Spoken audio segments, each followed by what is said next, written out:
Баршаға сәлем, қайырлы күн, менің каналыма қош келдіңіздер.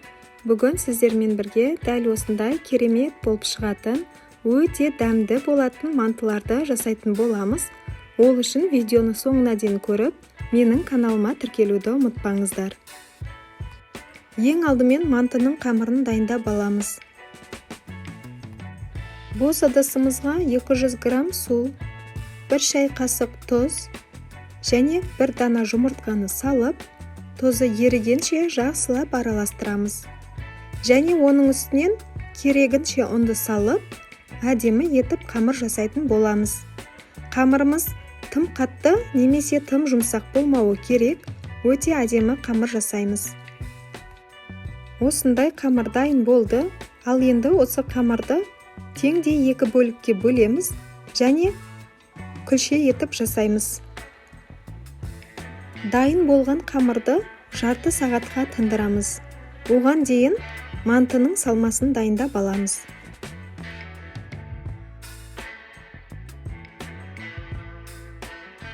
Салмасы үшін қажет заттар: 1 дана картоп, 1 сәбіз, 2 дана пияз. Ең алдымен картопты дәл осы видеодағындай жұқа әрі ұсақ етіп турайтын боламыз.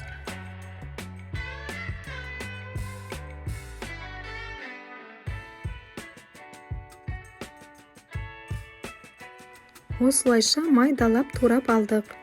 Ал енді сәбізді де дәл солай ұсақтап турайтын боламыз.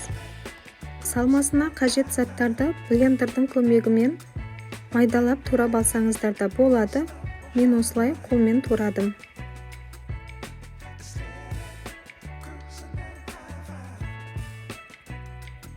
Міне осылайша сәбізді де турап алдық. Ал енді пиязды да қолмен майдалап әрі ұсақ етіп турайтын боламыз.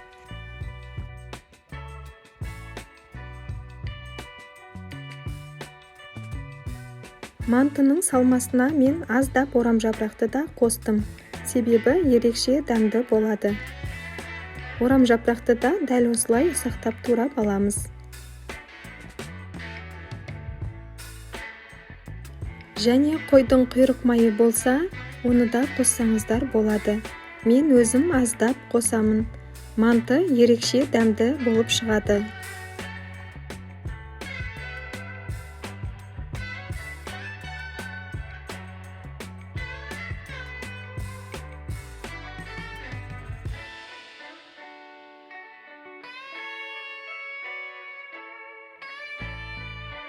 Міне салмамыздың барлығында ұсақтап турап алдық.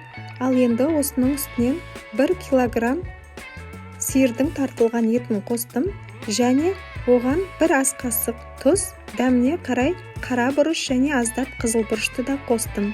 Және жақсылап біркелкі етіп араластырып аламыз. Мантының салмасын осылай толықтай етіп дайындап алдық. Ал енді қамырын жайып аламыз. Қамырымызды неғұрлым жұқа етіп жаю керек. Сонда мантыларда ерекше әдемі болып шығатын болады.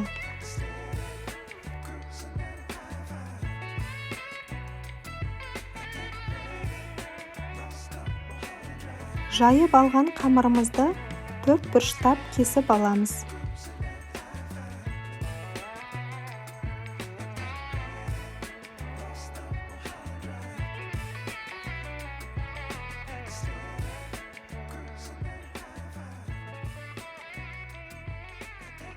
Кесіп алған қамырдың бөліктерін біркелкі етіп жайып, оның үстінен керегінше салмасын салып шығамыз.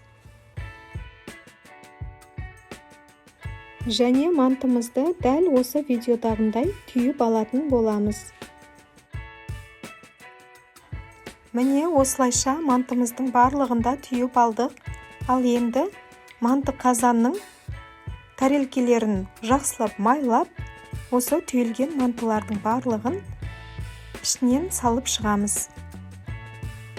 Мен мантылардың бетінен күнбағыс майын жағып шығатын боламын. Сонда мантымыз піскенде жұп-жұмсақ болып шығады.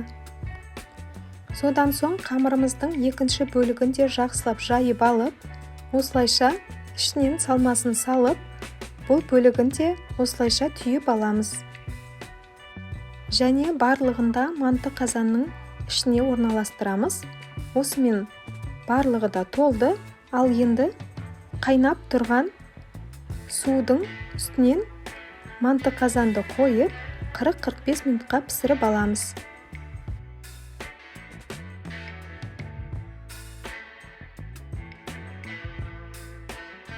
Міне осымен мантымыз дайын, пісіп шықты.